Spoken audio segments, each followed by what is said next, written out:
Vote Ramesh Yadav sir ನೀವೇನು ಹೇಳ್ತೀರಾ? Press and media ಫ್ರೆಂಡ್ಸ್ಗೆ ತುಂಬ ಥ್ಯಾಂಕ್ಸ್. ಇಷ್ಟು ಜನ ಬಂದು ನಮ್ಮ ಸಪೋರ್ಟ್ ಮಾಡಿದ್ವಿ, ತುಂಬ ಥ್ಯಾಂಕ್ಸ್ ಸರ್. ಇದೇನೆಂದರೆ ಈ ಮಾರುತ ಎಲ್ಲ ಸಿನಿಮಾ ಸ್ಟಾರ್ಟ್ ಮಾಡಬೇಕಾದ್ರೆ ಡೈರೆಕ್ಟ್ ವಿಷಯ ಬಂದಾಗ ನಾನು ಎಷ್ಟೇ ಸರ್ ಫ್ಯಾನು. ಇದು 51ನೇ ಸಿನಿಮಾ ಸಾರ್ದು ಸರ್. ಎಷ್ಟೇ ಸಿನಿಮಾ ಮಾಡಲಿ ನಿರೂಪಣೆ ಈಗ ಸಪ್ರೇಟಾಗಿ ಕಾಣುತ್ತೆ. ಅಷ್ಟು ಸರ್ ಆ ಕೆಟ್ಟಕ್ಕೆ ಮೈಕ್ ಹತ್ರ ಹಲೋ ವಿಷ್ಣು ಸರ್ ಸಪ್ರೇಟ್ ಕೆಟ್ಟ ನನ್ನ ಫೇವ್ರೆಟ್ ಸಿನಿಮಾ ಈಗ. ಓಕೆ, ಅದು ಹಿಂದೆ ಹೋದೆ ಚೈತ್ರದ ಪ್ರಪಂಚದಲ್ಲಿ ಏನು ಲವ್ ಅಂತಾರೆ. ಅವಾಗೂ ಲವ್ ಇವಾಗ ಲವ್. ಆ ಸಿನಿಮಾ ನೋಡಿದ್ರೆ ಈಗಲೂ ಟ್ರೆಂಡಲ್ಲೇ ಇದೆ. ಲವ್ ಅನ್ನೋದಕ್ಕೆ ಯಾವ ಟ್ರೆಂಡು ಇಲ್ಲ, ಅಲ್ಲೇದು ವಸ್ತು ಇಲ್ಲ. ಪ್ರಪಂಚ ಇರೋವರೆಗೂ ಸೇಮ್ ಲವ್. ಆ ಚೈತ್ರದ ಪ್ರೇಮಾಂಜಲಿ ಸಿನಿಮಾ ಯಾವತ್ತೂ ಮರೆಯೋಕ್ಕೆ ಸಾಧ್ಯ ಇಲ್ಲ. ಅಂದರೆ ಒಂದು ಪಾತ್ರೆಗೆ ಒಂದು ಅಕ್ಕಿ ಚೆಕ್ ಮಾಡ್ದಂಗೆ ಚೈತ್ರದ ಪ್ರೇಮಾಂಜಲಿ ಸಾಕು, ವೀರಪ್ಪ ನಾಯಕ ಸಾಕು. ಅನ್ನೋದು ಬಿಡಿ, ಅವ್ರದ್ದು ತುಂಬ ಸಿನಿಮಾ ಮಾಡಿದ್ದಾರೆ. ನನ್ನ ಫೇವ್ರೆಟ್ ಸಿನಿಮಾ ವೀರಪ್ಪ ನಾಯಕ. ಸಾರ್ ಜೊತೆ ಸಿನಿಮಾ ನೋಡ್ಕೊಂಡ್ಬಂದಿದ್ದೀನಿ. ಅವ್ರ ಜೊತೆ ಸಿನಿಮಾ ಮಾಡೋ ಚಾನ್ಸ್ ಸಿಕ್ಕಿದ್ದಕ್ಕೆ ಆ ದೇವ್ರಿಗೆ ಥ್ಯಾಂಕ್ಸು. ಸಾಕು ಥ್ಯಾಂಕ್ಸ್ ಹೇಳ್ತೀನಿ. ಈ ಮಾರುತ ಸಿನಿಮಾಗ ಸರ್ ಏನು ಬಿಲ್ಡಿಂಗ್ ನೋಡ್ತಾ ಇದ್ದೀರಲ್ಲ ಮಾರುತ ಅನ್ನೋದು, ಈ ಬಿಲ್ಡಿಂಗ್ ನಿಂತಿರೋದು ಒಂದು ಪಿಲ್ಲರ್ ಮೇಲೆ. ಆ ಪಿಲ್ಲರೇ ದುನಿಯಾ ವಿಜಯ್ ಸರ್. ಇಡೀ ಈ ಸಿನಿಮಾನೇ ಅವ್ರ ಮೇಲೆ ನಿಂತಿದೆ. ಅವರು ಅಂದರೆ ದೇವ್ರ ಥರ ಬಂದರು ಈ ಸಿನಿಮಾಗೆ. ಕಲರೇ ಬೇರೆ ಆಯಿತು. ಸೌದತ್ತೆ ಎಲ್ಲಮ್ಮ ದೇವರೇ ಬಂದರು ಈ ಸಾಂಗಲ್ಲಿ. ಎರಡು ದೇವ್ರ ಈ ಫಿಲಮ್ಗೆ ದೇವ್ರ ಅವ್ರು ಬಂದರು, ದೇವರು ಇವ್ರು ಬಂದರು ಸಾಕಲ್ಲಿ. ಸಿನಿಮಾ ನೋಡೋರೆಲ್ಲರಿಗೂ ಈಗ ಒಂದು 200 ರೂಪಾಯಿ ಕೊಟ್ಟು ಹೊರಗಡೆ ಬರ್ತದೆ ಸಿನಿಮಾ ನೋಡ್ತಾರೆ. ಅಂದರೆ ಎಂಟರ್ಟೈನ್ಮೆಂಟ್ ಅಂತ ಹೇಳ್ತೀವಿ. ಎಂಟರ್ಟೈನ್ಮೆಂಟಲ್ಲೂ ಒಂದು ವಿಷಯ ಇರುತ್ತೆ, ಏನೋ ಫೀಲ್ ಇರುತ್ತೆ, ಸೆಂಟಿಮೆಂಟ್ ಇರುತ್ತೆ. ಇದು ಪ್ರತಿಯೊಂದು ಮನೆಯಲ್ಲೂ, ಅದು ಹೆಣ್ಮಕ್ಳಿರೋ ಮನೆಯಲ್ಲಿ ಈ ಸಿನಿಮಾ ಬಗ್ಗೆ ಡಿಸ್ಕಸ್ ಮಾಡೇ ಮಾಡ್ತಾರೆ. ಅದು ನಾನು ಹೇಳ್ತೀನಿ, ಡಿಸ್ಕಸ್ ಮಾಡ್ತಾರೆ ಈ ಸಿನಿಮಾ ಬಗ್ಗೆ. ಅಂಥ ಕಂಟೆಂಟ್ಸ್ ಹಾಕ್ಕೊಟ್ಟಿದ್ದಾರೆ. ಎಲ್ಲ ಮನೆಯಲ್ಲೂ ಡಿಸ್ಕಸ್ ಮಾಡೋಂಥ ವಿಷಯ. ನಡೆಯಲ್ಲ ಅನ್ನೋದು ಅವ್ರವ್ರಿಗೆ ಗೊತ್ತು. ಡಿಸ್ಕಸ್ ಮಾಡೋಂಥ ವಿಚಾರ. ಕೆಲವು ಸಿನಿಮಾಗಳು ತೋರ್ಸೋಕ್ಕೆ ಭಯ ಆಗುತ್ತೆ. ಕೆಲವು ಸಿನಿಮಾ ನಮಗೆ ಧ್ಯೇಯ ಇರುತ್ತೆ. ಇದು ರೆಸ್ಪೆಕ್ಟ್ಫುಲ್ ಸಿನಿಮಾ, ಯಾರು ಬೇಕಾದ್ರೂ ತೋರಿಸ್ಬೋದು.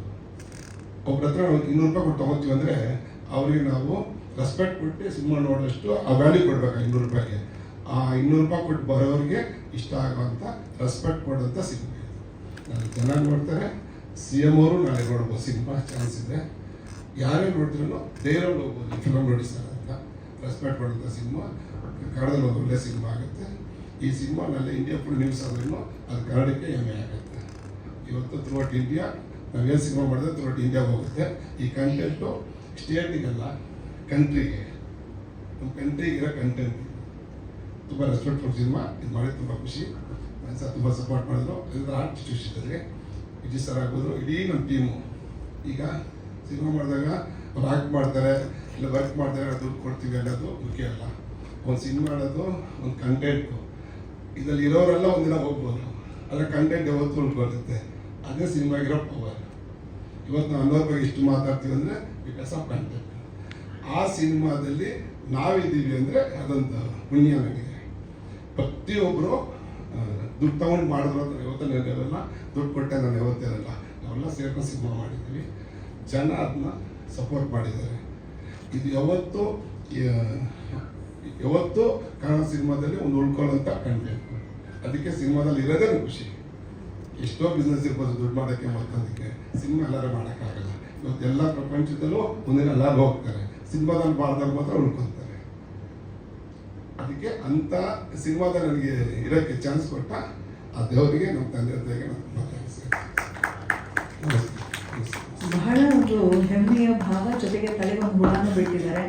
ಇದು ಕಂಟ್ರಿಗೆ ಕನೆಕ್ಟ್ ಆಗುತ್ತೆ ಅಂತ, ಅದು ಏನು ಎತ್ತ ಅಂತ ತಿಳಿಯೋ ಒಂದು ಹಪ್ಪಿ ನಮಗೂ ಇದೆ ಸರ್. ಈ ಸಿನಿಮಾ ಬೇರೆ ಮಾಡಿದ್ರೆ ಒಂದು 22-23 ಕೋಟಿ ಆಗುತ್ತೆ ನಿಜವಾಗ್ಲು. ಅಷ್ಟು ಕಾಸ್ಟ್ ಆಗುತ್ತೆ ಸರ್.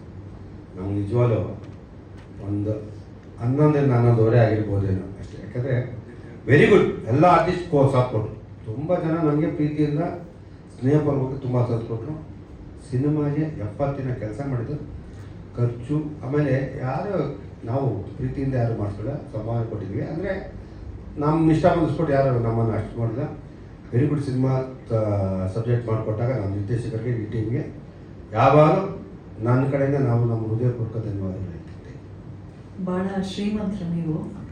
ಅಂದರೆ ಆ ವಿಚಾರದಲ್ಲ, ಎಷ್ಟು ಸೈಟ್ಸ್ ಇದೆ ಅಂತಲ್ಲ, ಒಂದಷ್ಟು ಜನರ ಮನಸ್ಸಲ್ಲಿ ವಿಶೇಷವಾದ ಸೈಟ್ ತೊಗೊಂಡಿದ್ದೀರ ಹೃದಯದಲ್ಲಿ. ಅದಕ್ಕೆ ಶ್ರೀಮಂತರು. ಅದಕ್ಕೆ ಇಷ್ಟೊಂದು ದಿಗ್ಗಜರ ಸಮೂಹ ಸೇರಿರುವಂಥದ್ದು ಮಾರುತ ಸಿನಿಮಾಗೆ. ನಾವು ಕೂಡ ಕಾಯ್ತಾ ಇದ್ವಿ. ಅಕ್ಟೋಬರ್ 31ನೇ ತಾರೀಕು ರಿಲೀಸ್ ಆಗಲಿ, ಎಲ್ಲರ ಮೆಚ್ಚುಗೆಗೆ ಪಾತ್ರವಾಗಲಿ. Thank you sir.